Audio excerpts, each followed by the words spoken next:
बढ़ती महंगाई मांग को भी खा रही है। इसके संकेत मोबाइल, टीवी और रेफ्रिजरेटर बनाने वाली कंपनियों की ओर से घटाए गए प्रोडक्शन टारगेट से भी मिल रहे हैं। कंपनियों ने जुलाई तक के लिए अपने प्रोडक्शन टारगेट को घटाना शुरू कर दिया है। एक रिपोर्ट के मुताबिक सभी मोबाइल कंपनियां अपने प्रोडक्शन प्लान को कम कर रही हैं और कंज्यूमर इलेक्ट्रॉनिक्स कंपनियां इस पर विचार कर रही हैं। प्रोडक्शन में कमी महंगाई की वजह से टूटती डिमांड के कारण की जा रही है। सर, महंगाई का नया गाइडेंस आना है आरबीआई का अगली पॉलिसी समीक्षा में। अभी हाल में जो साक्षात्कार दिया रिजर्व बैंक गवर्नर ने, उसमें उन्होंने कहा कि हम रोज बैठ रहे हैं, रोज ड्राइंग बोर्ड पर बैठ के कैलकुलेशन कर रहे हैं और अगले पॉलिसी में हम महंगाई का नया अनुमान देंगे।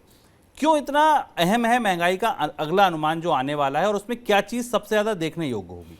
शुभम, महंगाई का अनुमान क्यों इतना अहम है? जो बात आपने इससे पहले बताई, महंगाई का अनुमान इसलिए अहम है क्योंकि भारत में महंगाई जो मौजूदा डिमांड है उसको भी खत्म कर रही है और ये आकलन रिजर्व बैंक इसकी अनदेखी नहीं कर सकता, रिजर्व बैंक इससे बाईपास नहीं कर सकता। अब दूसरी महत्वपूर्ण बात है कि तकनीकी तौर पर और व्यवहारिक रूप से भी रिजर्व बैंक का महंगाई का जो नया आकलन है वो क्यों महत्वपूर्ण होता है कि उसके आधार पर भारत में ब्याज दरें तय होती हैं। कोई भी देश का केंद्रीय बैंक महंगाई की जिस दर को सहनीय मानता है उस हिसाब से वो ब्याज दरों में कमी करता है या बढ़ोतरी करता है। अब यहाँ ब्याज दरों में बढ़ोतरी 6% की महंगाई दर के आधार पर हुई, 4 से 6% का जो बैंड रिजर्व बैंक ने रखा है। अगर रिजर्व बैंक इस महंगाई दर के आकलन को आगे बढ़ाता है, जिसकी संभावना 6.5% या 7% तक जाती है, तो वहां से आप दो बड़े संकेत ले सकते हैं। पहला संकेत है कि इसी अनुपात में समानुपातिक आधार पर भारत में ब्याज दरें बढ़ेंगी, लगातार रेपो रेट में बढ़ोतरी की जाएगी, पहली चीज ये।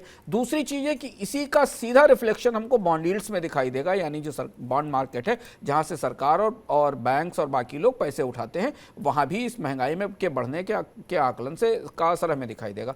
और तीसरी सबसे बड़ा महत्वपूर्ण वजह यह कि इस पर निगाह हमारी और भारत के हर व्यक्ति की होगी जो ये समझना चाहता है कि भारतीय अर्थव्यवस्था के लिए अगले 4-5 महीने कैसे होने वाले हैं, 6 महीने, जिस पर अभी हमने ग्रोथ पर चर्चा की है। वो ये कि इस आकलन का आधार क्या है। यह आकलन हमें संकेत देगा कि रिजर्व बैंक कच्चे तेल की कीमतों का अधिकतम स्तर क्या आंक रहा है। वो उसे लग रहा है कि दुनिया में कच्चे तेल की कीमतें $100-110, $120 पर बैरल के आसपास लंबे समय तक बनी रहेंगी। एक दूसरी चीज है कि ये जो डिमांड खाने वाली महंगाई है, मांग को खत्म करने वाली महंगाई है, जो ये कॉस्ट पुश इन्फ्लेशन है, ये कितना और समय तक बनी रहेगी, सप्लाई चेन की समस्याएं किस समय तक बनी रहेंगी।